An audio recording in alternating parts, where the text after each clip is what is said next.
Things you missed from England vs Panama. England were sublime against Panama and recorded their biggest ever victory in a World Cup, sticking 6 goals past the hapless Central American side.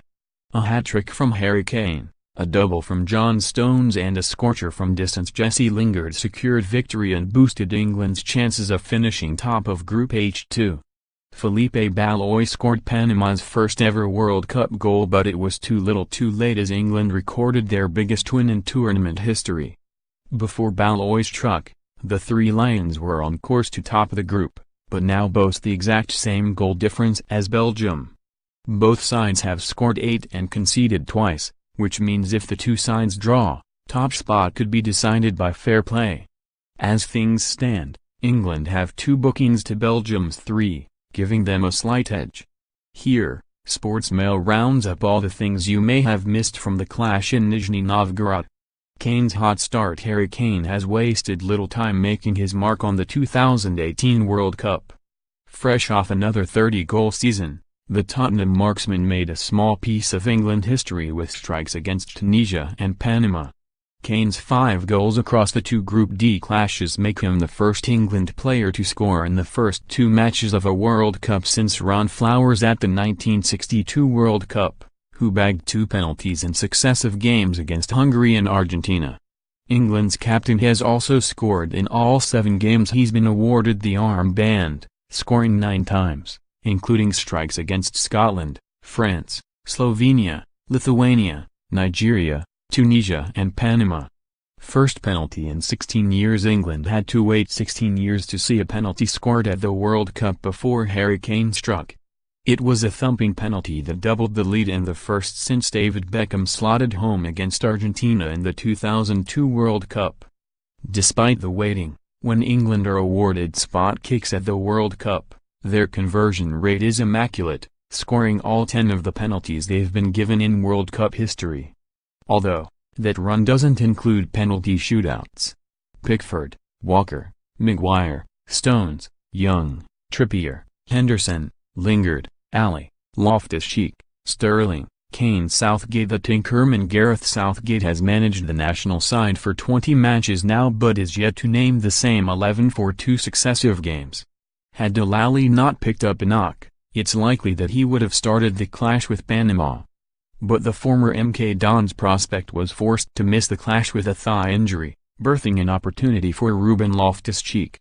Moving forward, it seems likely that a majority of the players from the first 2 matches will feature later in the tournament, as Southgate appears to have finally found his best side. All players, except the player taking the kickoff, must be in their own half of the field of play. The referee gives a signal. The opponents of the team taking the kickoff must be at least 9.15 meters, 10 yards, from the ball until it is in play. A goal may be scored directly against the opponents from the kickoff. If the ball directly enters the kicker's goal, a corner kick is awarded to the opponents. Panama go for an early kickoff. As England celebrated Kane's spot kick, Panama were ready to exploit a loophole of sorts. Since the tournament begun, there's been a slight misconception about how kickoffs work. Originally, it was believed that a team can kick off quickly if all 11 players from the opposition are off the field while celebrating. In the opening round of matches, players were seen adhering to this principle. After Cristiano Ronaldo's equalizer against Spain, 1 Portuguese player remained on the pitch as the Real Madrid man was mobbed, while Kieran Trippier remained on the field following Harry Kane's winner against Tunisia. Panama tried to pull this trick after Kane's penalty, only for the referee to deny them, as the rules state that for all kickoffs, every player must be on the pitch apart the player taking the kickoff. Already top 2 after just 2 games, Harry Kane is already England's joint second highest scorer in World Cup history. After bagging 5 in just 2 outings, the Tottenham man now has many goals as Jeff Hurst, who managed 5 in 6 games during the 1966 World Cup. Leading the way is Gary Lineker, who bagged 10 goals in 12 games at the 1986 and 1990 World Cups respectively. Kane's 3 group stage goals make him the first since Roger Hunt, 1966, and Gary Lineker, 1986, to score 3 or more times before the knockout rounds begin, and the first since Lineker in 1986 to score a hat-trick for England at a World Cup. 1. Roger Milla, 42 years, 39 days, Cameroon vs Russia, 1994. 2. Gunnar Gren, 37 years, 236 days, Sweden vs Germany, 1958. 3. Cuauhtemoc Blanco, 37 years, 151 days, Mexico vs France, 2010. 4. Felipe Baloy, Panama, 37 years, 102 days, Panama vs England, 2018. Golden Oldie Panama qualified for their first ever World Cup this year, so naturally, expectations were low and excitement was through the roof. Late on against England, Panama's traveling faithful were awarded a small piece of history, as Felipe Baloy slotted home his country's first World Cup goal.